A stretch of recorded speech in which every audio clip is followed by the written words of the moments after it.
शंकराचार्य स्वामी श्री अविमुक्तेश्वरानंद सरस्वती जी इस वक्त हमारे साथ है। आपका स्वागत है भारत एक्सप्रेस पे। सबसे पहले आपने एक बहुत अहम और एक बड़ा मुद्दा उठाया है कि धर्म सेंसर बोर्ड भी बने। आखिर क्यों? इसलिए बहन कि हम देख रहे हैं कि धर्म के मामले में, विशेष करके सनातन धर्म के मामले में बड़ी मनमानी हो रही है। जो हमारे फिल्मकार हैं, चाहे वो धारावाहिक बना रहे हों, चाहे वो OTT का सीक्वेंस बना रहे हों, चाहे वो फिल्म बना रहे हों, चाहे और किसी प्लेटफॉर्म पर काम कर रहे हों, वो बिल्कुल निर्भीक हो गए हैं। सनातन धर्म की अवमानना करने के बारे में उनको थोड़ा भी विचार नहीं रह गया है। जो मन में आता है वही दृश्य दिखा देते हैं, वैसा ही संवाद दिखा देते हैं। तो अंकुश लगाना ज़रूरी समझा गया, क्योंकि इसकी बड़ी मांग थी। जहाँ पर भी हम जाते हैं वहाँ 50 लोग खड़े हो जाते हैं कि महाराज ऐसा दिखाया जा रहा है, ऐसा दिखाया जा रहा है। हम अपनी बहन बेटियों के साथ बैठ के नहीं देख सकते, हम अपने बच्चों को ये नहीं दिखा सकते, उनमें गलत संस्कार भरे जा रहे हैं। तो ये सब चिंताएं जनता की थीं, जिसको एड्रेस करने के लिए हमको आगे आना पड़ा।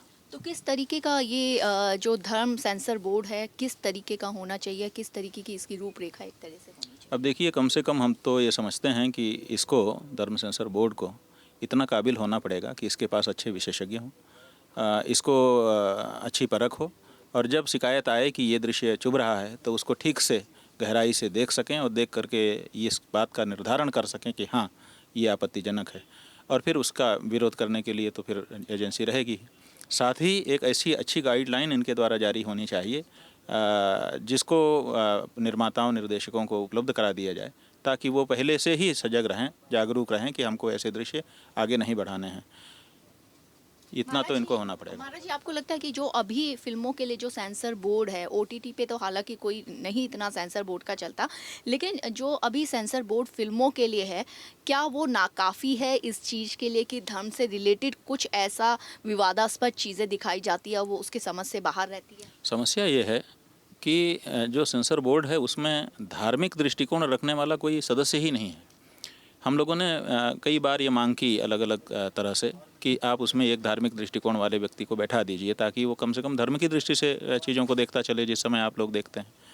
लेकिन वो बैठाते नहीं हैं, और उनके आंखों के सामने से ऐसे दृश्य चले जाते हैं जो जब जनता में पहुंचते हैं तब हाहाकार मच जाता है, लोग अशांति हो जाती है, सार्वजनिक संपत्ति को नुकसान पहुंचने लगता है, पुलिस को बाकी काम छोड़ करके उनके पीछे जाना पड़ता है, और खाई चौड़ी होने लगती है देश में रहने वाले नागरिकों के बीच में। तो ये सब जो परिस्थिति बन रही है, और अगर इसको समय रहते नहीं रोका गया तो ये और बढ़ जाएगी, और पता चलेगा कि दो गोल में जनता को बांट दे और लड़ाई शुरू हो जाए। तो हम लोग, जो जिम्मेदार लोग हैं देश के, वो ऐसी संभावनाओं को समय रहते ही समाप्त करना चाहेंगे। क्या आपको लगता है कि जो हिंदी फिल्म जगत है वो पहले तो इन चीज़ों को समझता था और फिल्में वैसे ही बनाता था, चाहे धार्मिक हो या फिल्मों में कोई वैसा एंगल हो, लेकिन अब जानबूझ करके जो है हिंदू धर्म को टारगेट किया जाता है, इस तरह की चीज़ें दिखाई जाती है? जी, पहले भी इक्का दुक्का ऐसा होता था। अधिकतर लोग तो भारतीय संस्कृति को समर्थन करने वाले दृश्य निर्मित करते थे। लेकिन इधर बीच में जब से ये सुनाई दिया कि अंडरवर्ल्ड का पैसा बॉलीवुड में लग गया और गलत लोग आ गए और वो दबाव डालने लग गए, तब से देख रहे हैं कि इस ऐसे दृश्यों में वृद्धि हुई है। और निश्चित रूप से भारतीय संस्कृति, भारत राष्ट्र, यहाँ की संस्कृति से द्वेष करने वाले लोगों का कहीं ना कहीं इसमें षड्यंत्र है, ऐसा हम लोग अनुमान कर पाते हैं। कोई व्यक्ति चिन्हित तो नहीं है, कोई संस्था चिन्हित तो नहीं है कि उसका नाम ले दें, लेकिन कहीं ना कहीं ये बात ज़रूर है कि कोई ना कोई है जिसको हमारी चीज़ें पसंद नहीं हैं, और वो उनको विकृत करने के लिए निरंतर फिल्म जगत को माध्यम बना करके प्रयास कर रहा है। कहीं ऐसा तो नहीं कि हिंदू धर्म जो है वो इतना लचीला है कि उसको सॉफ्ट टारगेट करना बहुत आसान हो जाता है जो फिल्मकार हैं उनके लिए? देखिए, धर्मांतरण का मुद्दा बहुत बड़ा मुद्दा है, लोगों को बरगलाया जा रहा है, और अब ये प्रयास शुरू कर दिया गया है, क्योंकि ये जो मीडिया है ये सब लोगों के पास पहुंच गया है, प्रत्येक व्यक्ति को प्रभावित कर रहा है। तो अब वो सोचते हैं कि मीडिया के माध्यम से ही लोगों में हिंदू धर्म के प्रति अनास्था उत्पन्न कर दो, मजाक का विषय, प्रहसन का विषय बना दो, और इनके मन में अनास्था उत्पन्न कर दो, ये बिल्कुल उसी तरफ जाने की इच्छा ही ना करें।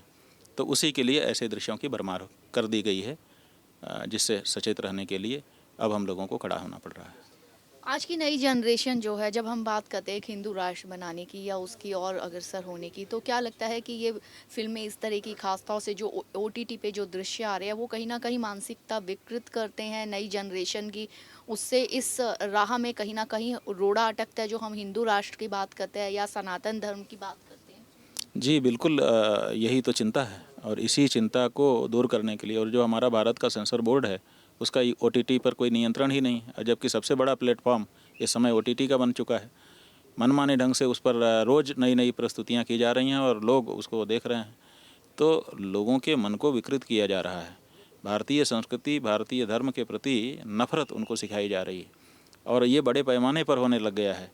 तो और बहुत जल्दी अगर इस पे अंकुश न लगाया गया तो बहुत जल्दी ये अपना प्रभाव डाल देगी, और तब क्या होगा, तो भारत ही नहीं रह जाएगा। और धर्मांतरण का जो उद्देश्य लेकर के कुछ लोग चले हैं, जो हमारे देश में पहले से ही सक्रिय रहे हैं, उनको सफलता मिल जाएगी। तो महाराज जी, एक आखिरी सवाल की फिल्मों से हटके कि राजनीति की अगर हम बात करते हैं, हम देखते हैं कि एक पार्टी है कांग्रेस पार्टी, वहाँ राहुल गांधी जो है कभी हनुमान मंदिर जाते हैं, कभी राम मंदिर, कभी अब हिंदू धर्म की बातें करते हैं। दूसरी पार्टी जो है बीजेपी, उस पे हालांकि उस विवाद भी खड़ा करती है। लेकिन क्या लगता है कि राजनीतिक पार्टियों के लिए, वोट बैंक के लिए इस तरीके से किसी मंदिर मस्जिद में जाना कितना, कहाँ तक सही मानते हैं? ये हम जनता से कहना चाहेंगे कि राजनेताओं के धर्म पालन से प्रभावित मत होइए, क्योंकि राजनेता जो है वो दिखावटी काम करता है। आपको लुभाने के लिए वो धर्म का पालन करने की ज़रूरत होगी तो धर्म का पालन कर लेगा, धर्म का विरोध करने की ज़रूरत होगी तो धर्म का विरोध कर लेगा। वो यही चाहता है कि आप खुश हो जाओ।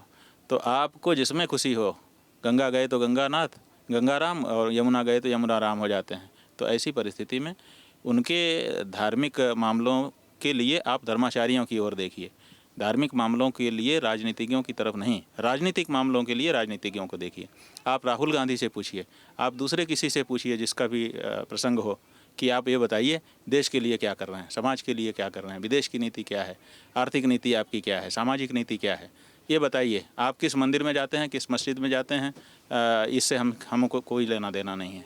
आप उनको नकारिए, वो राजनीतिज्ञ हैं, वो धर्माचार्य नहीं हैं।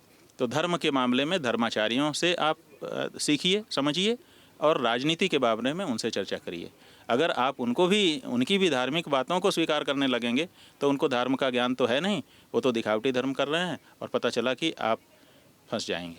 तो इसलिए हमारा ये कहना है कि कौन सा नेता किस मंदिर में, किस मस्जिद में जाता है, इसकी तरफ से ना तो पत्रकारों को इसको कवर करना चाहिए और ना तो जनता को इसमें ज़्यादा रुचि लेनी चाहिए।